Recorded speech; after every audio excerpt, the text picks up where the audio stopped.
Berlin went then as well in 1987, and I went to Berlin, witnessed the wall coming down, was on TV on the wall. You'll read my book for the reason that I took a little time out. I went to park in Baghdad at the time, and everybody was worried about Iraq, pretty much the same as ISIS. We were getting news through that Saddam Hussein was torturing civilians in vats of acid.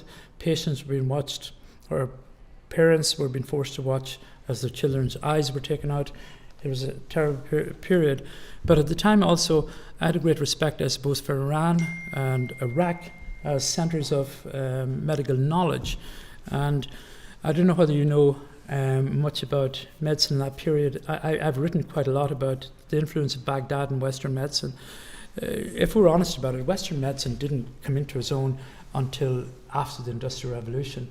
In fact, we had nonsense medicine, total nonsense medicine.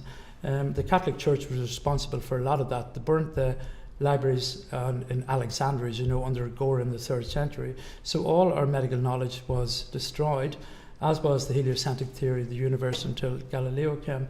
And again, when El Cid was in Spain with the Ummah, the Ferdinand and Isabella burnt the whole Muslim scripts, 1 million things from the library. So we've been held captive to the theories of Galen, total nonsense, spontaneous reproduction.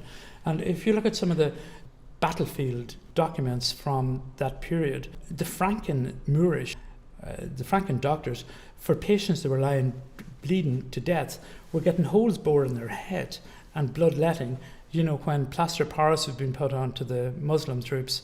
And don't forget also, in the 11th and 3rd century, you could take out gallbladders in Baghdad. You could get cataract surgery, you know, and the whole instruments are still there.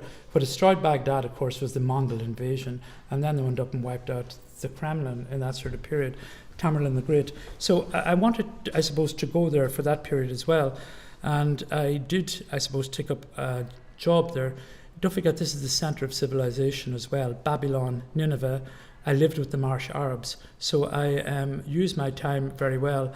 And I reported, I suppose, from Baghdad in that period. But one of the things that happened, of course, was that he gassed the Kurds.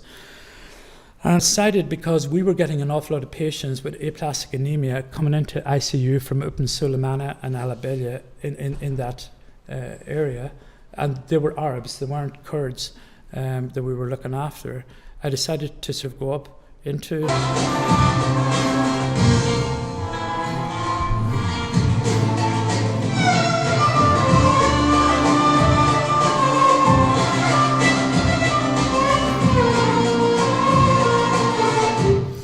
And I see we have some doctors from Kurdistan in the audience.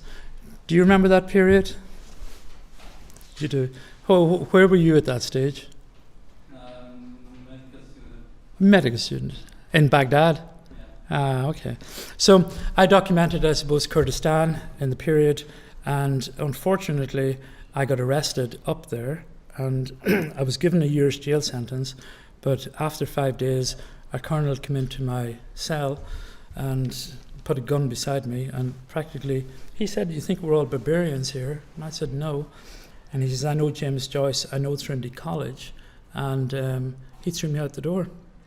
Believe it or not, then he threw out my knapsack, and I had to go 700 miles back to Baghdad, flew to Copenhagen, went to the Gulf races, and Saddam invaded Kuwait. So all my colleagues were held as hostages, 450 of them.